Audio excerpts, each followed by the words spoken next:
What's going on, everybody? Welcome to another episode of Kickback Conversations. There's a lot going on right now in our world, and I felt compelled as a black man to do this show. It's going to be a little bit of a different show. We usually deal with a lot of dating and relationships and pop culture and some fun topics, but I wanted to dive a little deeper today into some things that I feel like are so pertinent, and I didn't want to be tone deaf in what's happening in our world. And today I wanted to focus on black men. I've talked to a ton of black men over the last week or so, and who are hurting, who are really hurting, who are confused. I talked to a lot of black sisters as well who are hurting, and I wanted to bring to light some of the things that I feel like we can help each other on. We can have this conversation. Sometimes when we go to a kickback, a conversation like this erupts, right? A kickback where you'll see, hey, there are things going on and we need to talk about it and have our point of view. I understand that everything I'm saying today, some of you guys might not agree with, and that's okay, right? But I want to have a conversation that we can have to greatly understand each other. First, before we get into something really deep, I want to talk about Yvonne Orji. You guys know her as Molly from Insecure. Let me tell you, I love Yvonne Orji. I don't like Molly. I don't really fool with Molly, but I love Yvonne Orji. And she did a great job on her special, Momma I Made It. I think she brought to the forefront, African culture and just culture from around the world who have parents who want them to succeed and do this and get married and all of those different things. So definitely shout out to her. She is from my home area. Shout out Washington, D.C. She said Laurel, Maryland, you know what I mean? Maryland, So she understands us, and she shot it in D.C. at Howard Theater, which is a great theater. Her mom worked there for a number of years at Howard University Hospital as a nurse. So just if you want something uplifting as we're going through this time, I would submit to you, tune in to HBO, watch Yvonne Orji's Momma I Made It. It's gonna make you laugh, it's gonna make you smile, it's gonna make you uplifted. And we need that right now because we're going through a very tough time. So shout out to her.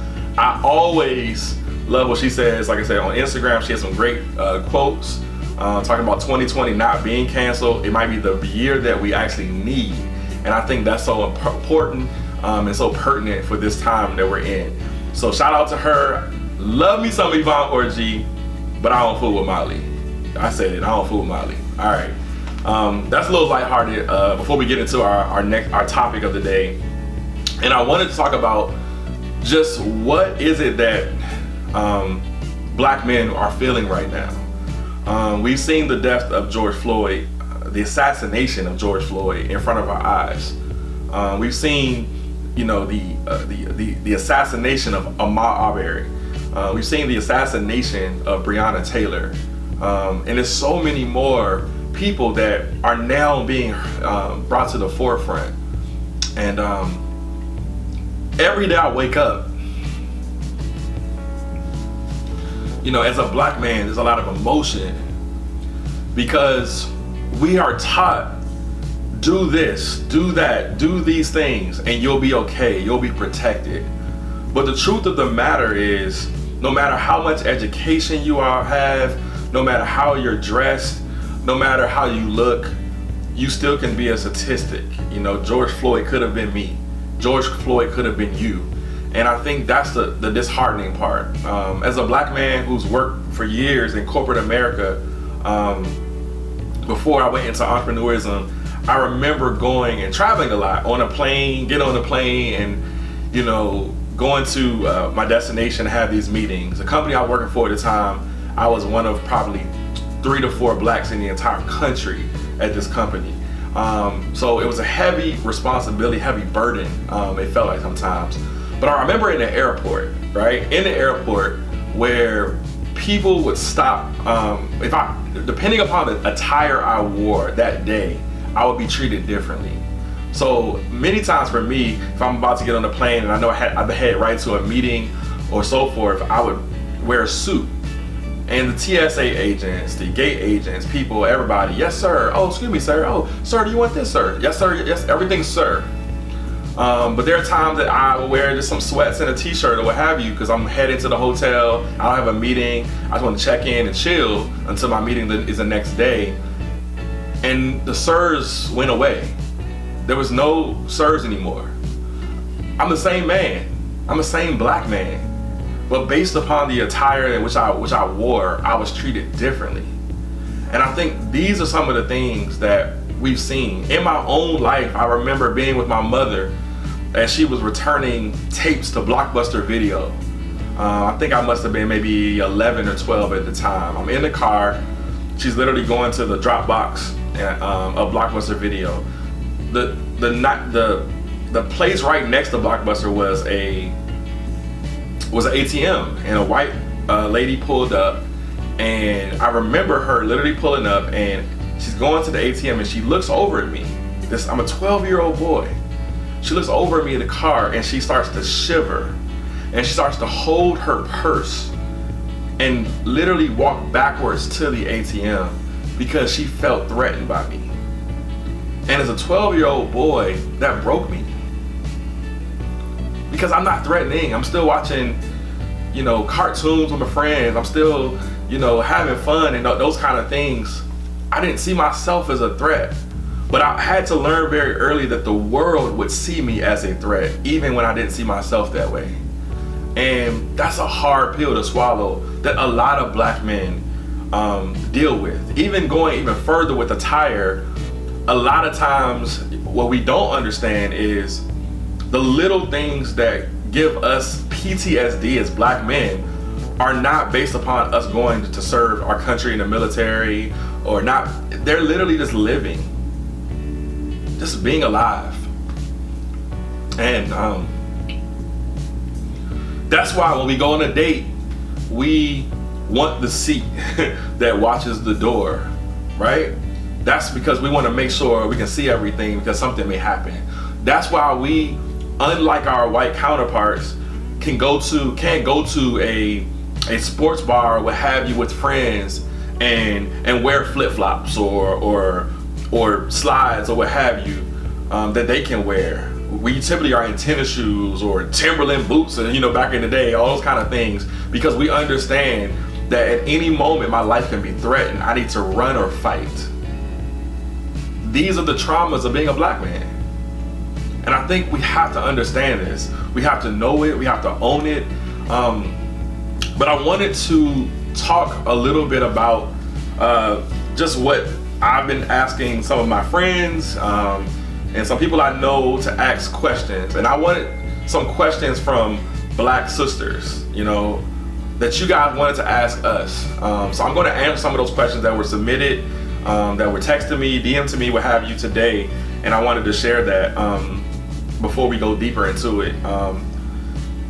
The first question that someone asked me was, what are the steps you're taking to protect your mental health and protect your peace? And I wanted to share with you guys what I personally feel like we need to do and we should do to protect our mental health, but to protect our peace, because there can't be a movement if we don't have a healing, if we are not in the mental framework of being able to move. And I think that's the number one thing. So number one thing to protect your peace is to be conscious of your village, to understand the people around you who mean you well, who love on you, who you can talk to, who you can open up to, you can be transparent with, and who you can let your guard down even for a few fleeting moments. That's so important. Understand your village. Be conscious of your village. It's so important. And once you're conscious of your village, you can access them in a different way, and your experience is going to be different and be better. The number two thing is to show love to your queen, your kids, and your village, right? Sometimes we are so disturbed and we have these things that happen to us and we take those things out on our queens, and they don't deserve it. Our beautiful queens do not deserve it. They don't, right? They understand us, they put up with it, but they don't deserve it. So we have to show love to them. They have been with us through history, through the annals of time. Whether that be your queen, being your mom, your sister, whether that be your wife, your girlfriend. I think we have to understand that. And as far as your kids and your village, like, you have to make sure you showing your love to your kids. And I know it's hard because we carry this thing like it's a 1,000,000-pound weight around all the time, that we don't often feel love when we see Ahmaud Arbery and George Floyd killed in cold blood in the street, right? But we have to find love and give that to our kids, give that to our queens, and give that to our village. And a village means our community, our friends. Like, show love. You know, Martin Luther King said that hate cannot drive out hate, only love can do that. And we have to continue to do that. Number 3 is find one thing a day. And it's something that I've been very conscious of doing for my own mental health and well-being. Find one thing a day that gives you hope. There's always something out here that will give you hope to live another day, to fight another day, to be inspired another day. Even through the ashes, even through the darkness, there is always hope. Even when, I always tell myself, even when the day that it pours down raining, the sun is shining somewhere. Remember that. Own that. Operate in that space and understand that there is one thing a day that will give you hope, right? And we need that. Hope is essential to justice. It's a part of it. They're connected. So don't lose hope. Number 4 is self-care. We did an early episode on this pod talking about self-care and how some men feel like self-care is this feminine thing, right? Self-care is a human thing, right? Do things that are healthy for you, that will inspire you, that will motivate you, that will bring your mind, your body to a peaceful place. As some people say, that will center you. And number 5 is affirm yourself. I don't care if everybody on the news, everybody that you know is telling you what you are as a black man. I'm a king. I'm a king. I deserve respect. I deserve to be treated as such. I have value. You better affirm yourself. You know, as I believe the Kurt Carr song says, you know, speak over yourself, right? So speak over yourself. Don't allow words to come out your mouth that are defeating of yourself. And I heard Jeff Johnson and my boy Mark Lamont Hill have a great talk about, before we activate, there has to be healing, right? As a black man, we have to get to the point of understanding healing for ourselves and our minds, our bodies, our hearts. And Jeff asked Mark Lamont Hill about that, saying, man, what do you do? And Mark Lamont Hill referenced a book by Kiese Layman called Heavy, right? And in this book, there are 3 principles that are 3 things that you deserve, right? That you deserve, right? The first one is good love, right? We all deserve good love, right? You deserve to be loved well by everybody, right? In your family, your friendships, your romantic partner. You deserve to be loved well. You deserve to give love well, right? So you have to commit to that part for yourself. The number 2 thing was healthy choices, right? You deserve healthy choices. You deserve to not have to put things in your body that actually make your body not as strong and that can contribute to you not living a long time because you are trying to self-medicate when it comes to the PTSD of being a black man. You deserve healthy choices that give you life, that give you joy. You deserve that. And the last thing you deserve is you deserve second chances. And second chances meaning not just I will forgive somebody else, which is so important to forgive others, but we as black men have to dig down deep and forgive ourselves. We hold on to way too much. We hold on to too big a burden. Okay? Maybe you weren't the person you should have been earlier in your life. Maybe you made that mistake. But that mistake does not own you. It does not make you. You can move on from it. You can find deliverance. You can find healing. You can find an opportunity to be the best version of yourself. You deserve a second chance. I don't care what anyone says. As a black man, tell yourself every single day, I deserve a second chance. Because we've been so conditioned by what we should like or what we shouldn't like, or nah, I can't like that because that's not hard enough, or that's not this enough, or whatever. Man, forget that, bro. You deserve a second chance to really find out what you like, what you love, what inspires you, what moves you. Get to that point, get to that place, and there's beauty there, there's healing there, and there's parts of you that you've never seen there. So I just wanted to just let y'all know, man, I love y'all, bro. I love you, black man. You know what I'm saying? And we have a lot of love for each other. I love it when I walk down the street and a brother who I've never met, never seen, and I give him that, he give me that too. That's love, bro. That's love. And we gotta keep that going. We gotta keep that spirit going. What I would say, even with second chances, is right now we are seeing a movement unlike anything that most of us have ever seen in our lifetime. And we are seeing people that don't look like us, white people, white Americans, who are out in the streets protesting, putting their lives on the line in the pandemic to stand up for injustice, for Black Lives Mattering, right? Black Lives Mattering.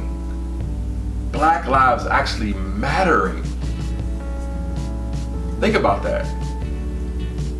That's powerful. That is so powerful to see that. And I believe that there's something different going on. I'm a man of faith. I believe that God is moving because God is infecting and inspiring hearts and permeating souls and minds and consciousness on a second level. And we are going to be asked the question, are we able to give people who did not get it years ago a second chance? Because I'm going to tell you right now, I've been in relationships where somebody, either myself or the other young lady, could not get past something that was said, right? You said that, and I can't get past it. I can't forgive you. Everybody deserves a second chance. Who has sought reconciliation, who has admitted what the atrocities are, who have asked for forgiveness, and who want to walk in a different direction. I do not believe that this is just a moment. I believe that this is a movement. And the movement is not just in the streets. The movement is in people's hearts. It's in people's minds. Your coworkers, your neighbors, your church members, they're gonna start asking you questions who don't look like you. And many of them maybe are seeking in their soul a second chance. And maybe we can offer it to them. Because also, forgiveness is not just about them. Forgiveness is about you. It helps your own mental health. So I just want to submit to you guys, continue the fight, continue to understand that these are the 5 things that I would suggest to you that will protect your peace and also that will give you joy. And I'm not talking about just this random joy. I'm talking about next level, unspeakable joy. It's so beautiful for me to see all the signs, the symbols. We saw this week, Black Lives Matter Plaza in DC, where I'm based. And I mean, it's amazing to see that. It's amazing because right down the street from there was Freedom Plaza, where slaves were sold.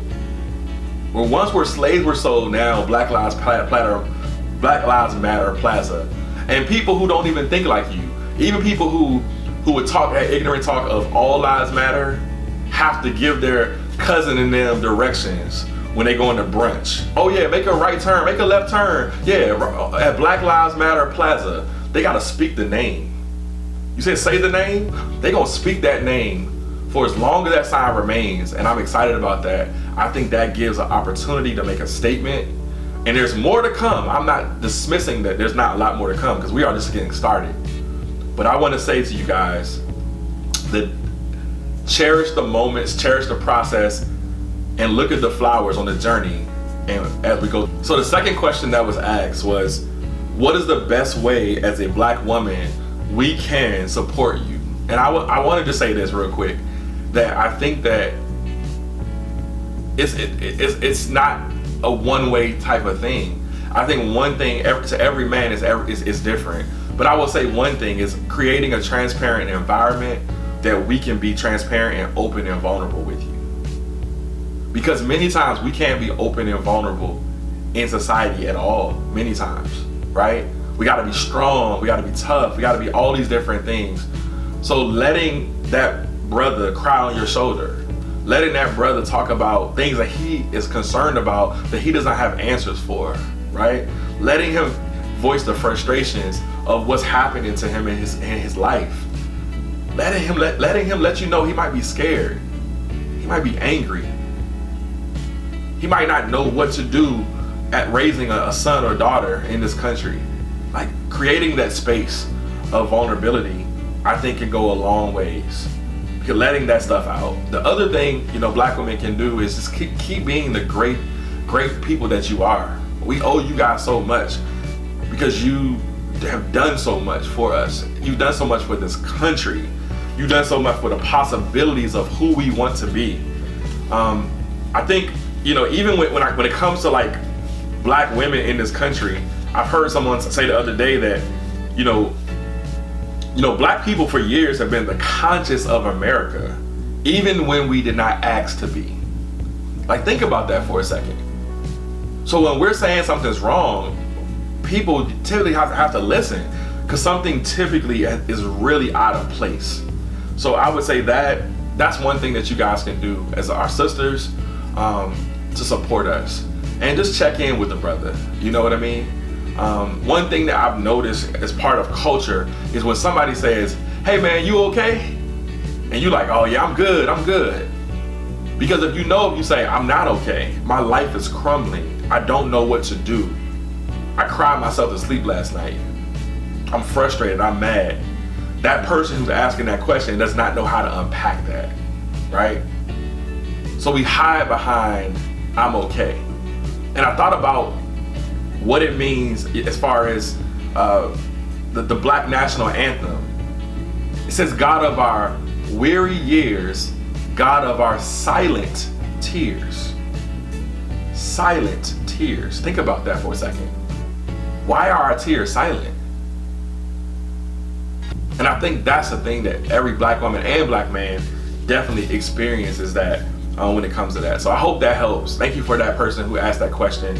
The third question: how old should you be before discussing or having the conversation with your black son about police brutality and rights and etc.? Great question. Thank you for the person who asked that.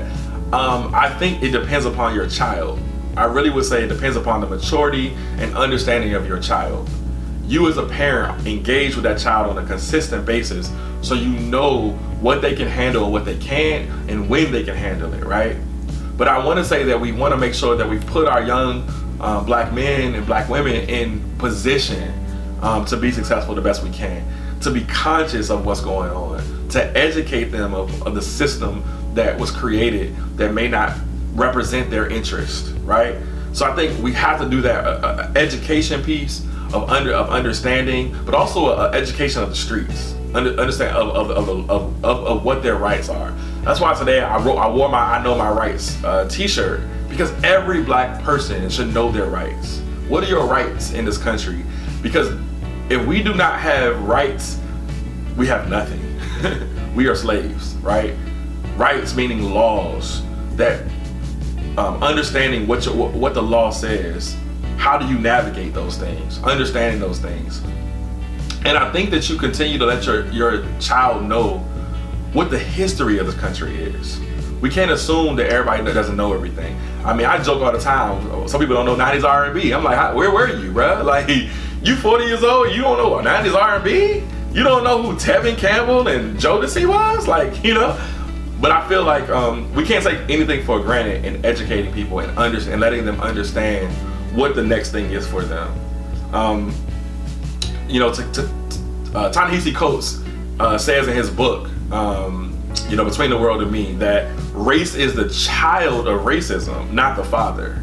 And we have to also remember that racism it's a construct, right? Like this was a lot of our kids grow up thinking that this is always the way it's been, right? It's a construct that was created to divide, and we will not be a part of that construct anymore. Racism is the most dangerous pandemic that we've all been experiencing it, because nobody comes out good with it, right? It infects societies, it affects communities, and it really does not do well for us, right? And I want to just close out with this. As a brother, black man, and let you know I love you. In Kiese Laymon's book, Heavy Again, he says we are all broken. Some broken folk do whatever they can not to break other folk. I think it's possible to be broken and ask for help without breaking other people. Remember that, right? Somebody might have broke you along the way. A situation, right? A run-in with the police. Someone telling you're not good enough. Someone telling you're not enough. And I want to just come by today to let you know that you are enough. Who you are is enough, right? You were made to be here. It was not a mistake that you were born. Whoever told you whatever they did, whoever did whatever they did to you, you are enough, and live in that. Protect your peace at all costs. Protect your peace like it is your child. Hold it. And don't let anybody interrupt it for any reason. And we will get through this together. I'm excited, y'all. I see the movement going. I see so many possibilities and opportunities in front of us. And we will get through this together. The movement is being televised for all to see, or all around the world, right? And we have to continue to keep up the momentum, because I have hope that there's one day that will blow our minds coming up very soon, where this world will really finally change. God bless you. It's been Kickback Conversations, your boy Brandon Scott. Peace.